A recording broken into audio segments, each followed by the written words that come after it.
This is the Comox First Nation story of how they came to live in this place. We are proud to retell the story of Queneesh, the white whale.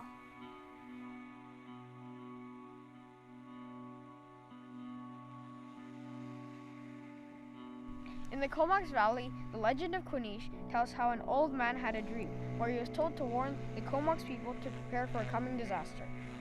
The voice in the dream tells him that soon the rain will begin to fall and will not stop for a long, long time.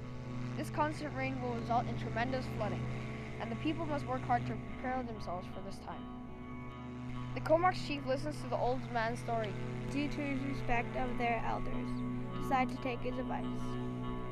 Groups were assigned various tasks to build more canoes, others to harvest much cedar bark and then have it prepared for weaving. Fish had to be smoked, seafood dried and preserved, deer hunted and meat cured and made ready.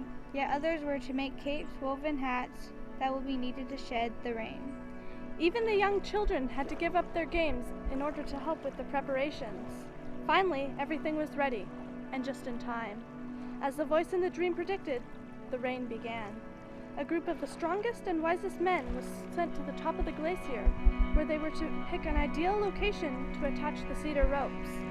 The place of attachment was crucial, as the very future of the people depended on their correct choice. Before long, the rivers began to flood, so the canoes were loaded with their provisions, necessities, and people, and attached to the cedar ropes from the glacier. Soon the waters rose above the totem poles. The rain continued to pour.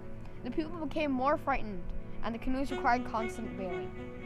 Days and nights passed, and the waters rose up the sides of the mountains. Eventually the day came when the glacier was almost covered and every person began to pray to the Great Spirit. And then something they had never dreamed possible occurred. The glacier was one that they had seen and watched from distance for many years. Suddenly it took life of its own. It began to float and broke through the surface of the flood waters, the way the great whale breaches. At first the people were in awe of this spectacle, but they were soon to understand what was happening. The people began to laugh and cheer and cry out to each other. "The glacier is a huge white whale," they say. Queneesh. Soon to their joy, the rain stopped, and for the first night in a long time, they were able to have a comfortable sleep. The next morning, the sun shone through brightly, and there was great excitement in the canoes. There was laughter and words of praise in their voices. The people began planning celebrations for when they'd be safely back at their site at the village. As the waters subsided, Queneesh began to settle back into his former position, where the people see him and admire him to this day, looking over the whole Comox Valley as if he were resting upon a throne.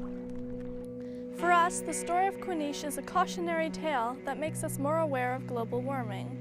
As the Comox Valley Glacier disappears, Queneesh will not be here to save us from rising sea levels.